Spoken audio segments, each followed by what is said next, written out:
اولیاء اللہ، اصحاب کہف، یہ کچھ افراد اکٹھے ہو گئے تھے اللہ کے دین کی خاطر۔ جب یہ اکٹھے ہوئے کہ بادشاہ ان کے دین کو خراب کرنا چاہتا تھا، اور جو حکومت تھی وہ ان کے دین کو خراب کر رہی ہے، ان کو اس قدر نقصان پہنچا رہی ہے، ان کا ایمان اسلام ان سے کھینچنا چاہتے ہیں۔ اگر میں اس پہ جاؤں گا تو وہ موضوع بدل جائے گا۔ ایمان اسلام ان سے کھینچنا چاہتے ہیں۔ انہوں نے کیا کیا؟ مختلف جگہوں پر رہنے والے یہ لوگ آپس میں اکٹھے ہو جاتے اور یہ کہتے ہیں کہ ہم غار میں جا کے کسی جگہ چھپ کر جا کر اپنا ایمان ان لوگوں سے بچا لیتے، ورنہ ان کے ساتھ رہے تو یہ ہمارا ایمان خراب کرتے ہیں۔ ان کو کہتے ہیں اصحاب کہف۔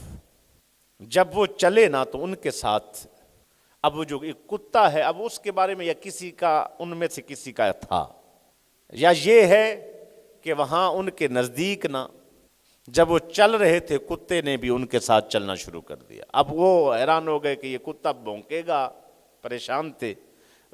ان کو آواز چلی جائے گی، اور وہ کیونکہ چوری چھپے جا رہے تھے کسی جگہ چھپنے کے لیے اور آگے انہوں نے نکلنا تھا۔ کتے کا کام ہوتا ہے بندوں کو دیکھ کے بھونکتا ہے، تو جب وہ جا رہے ہیں تو وہ انہوں نے نا ان کو پتھر مارے کہ آپ چلے جاؤ، چھوٹی چھوٹی کنکریاں ماری کسی طرح، کتے کو پتھر مارے تو چلا جاتا ہے۔ یہاں نقشہ کشی کی، اس نے اپنی زبان میں کہا اور شاعر نے اپنی زبان میں اس کی نقشہ کشی کی۔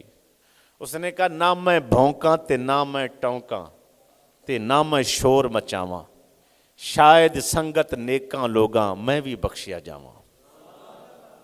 میں بھونکنے والا نہیں ہوں، میں سنگت کے لیے آیا ہوں، اور جس وقت وہ سنگت لگتا ہے اور ساتھ ہوتا ہے، اصحاب اندر چلے جاتے ہیں، اصحاب کہف اندر، اللہ ان پر نیند کا غلبہ طاری فرما دیتے ہیں، اور غار کے دہانے پر اس کے منہ پر یہ کتا بیٹھ جاتا ہے۔ جب یہ کتا بیٹھتا ہے تو اللہ قرآن پاک میں اس کتے کے بیٹھنے کا تذکرہ وَقَلْبُهُمْ بَاسِطٌ ذَرَائِهِ بِالْوَسِيدِ، یہ کتا اپنی آگے والی ٹانگیں پھیلا کر ان کے اوپر ایسے انداز میں بیٹھا ہے۔ قرآن پاک میں ہے کہ جب اندر اصحاب کئی 100 سال تک اللہ نے ان کو لٹایا اور نیند کا غلبہ کر دیا، جب وہ کروٹ بدلتے تھے، دائیں طرف کروٹ بدلتے تھے، یہ قرآن کے لفظ ہیں آگے، دائیں طرف کروٹ بدلتے تھے تو کتا بھی دائیں طرف کروٹ بدلتا تھا۔ جب وہ بائیں طرف کروٹ بدلتے تھے تو باہر بیٹھا کتا بھی بائیں طرف کروٹ بدلتا تھا۔